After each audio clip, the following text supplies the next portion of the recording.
Hey everybody, Jamie from the Marine Doctor's YouTube channel, and I'm afraid it's still happening. By still happening, what I mean is people are still purchasing engines and boats and whatnot off Facebook Marketplace and getting scammed.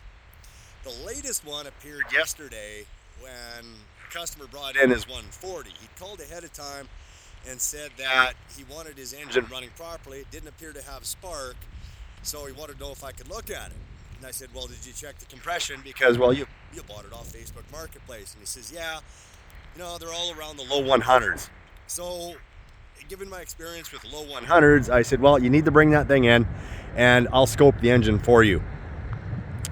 So, he brings it in and I scope it right in front of him and I let it look at all the pictures. And what do we see? We see mimicked or mock cross that hatching on the cylinders that someone's put in there with Scotch-Brite. So they pulled the heads off and they scuffed it all back up. So I couldn't even go in there and give him a legitimate diagnosis on the condition of the engine. Well, I suspect I know what it is, that I could show him so that he would have an understanding of what he purchased.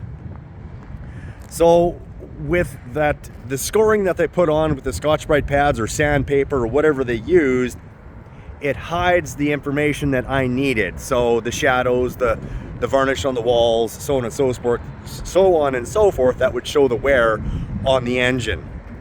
So I told him, well, you probably got about 75% of 140 at best.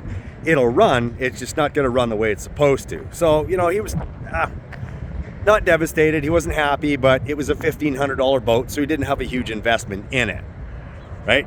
So then he goes, okay, but can you check out the ignition? And he's already done some work on the ignition. He bought himself a used stator and a used trigger, but the trigger wouldn't work, so he only got the stator put in place, and he still had no ignition. So I hopped outside with my DVA meter and I did some checking.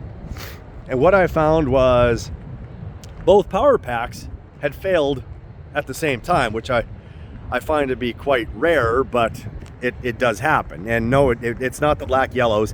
He had actually cut his black yellows in an effort to test and see if his black yellows weren't working properly rather than just pulling them out of the connector. Anyway, so what I did is I know that he doesn't want to spend a lot of money, so I called him up and I said, okay, here's the part numbers that you need.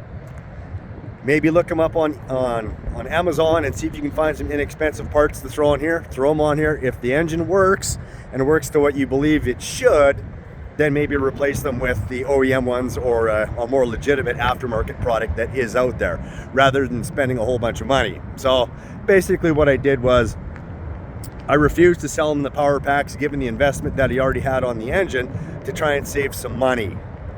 Kind of push him in that direction so that he could learn that you don't always have to purchase from OEM. You can buy the other stuff to do testing with. So I guess he was kind of on the same track as well when he bought that stator, because he did purchase a used stator, but he was saying, well, could it be something else, because I just replaced the stator. That's one of those things that you always hear from people is, well, I just replaced that. And I said, just because you bought it used doesn't mean it works.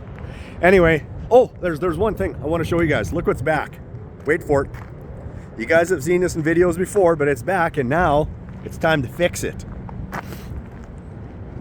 Here it is. The Lund is back. So there isn't really much I'm going to do with the boat, obviously, and I don't think I'm involved with the trailer. We'll see, but I do have to do some work on the engine. So as you guys had seen in the videos before, I ran the engine and it ran fine, but I have to replace the hood because the stickers and whatnot are a little bit bubbled, and the insurance gave them the go-ahead to replace the hood. Now, if you guys want, comment below what you think that hood is worth, and later on, I'll actually throw it into the comments what that hood actually costs to replace. And guys, it's huge. Make your guesses big. 40-50 bucks isn't the right answer. Anyway, I'll see you guys in the comments, and hey, have a great day.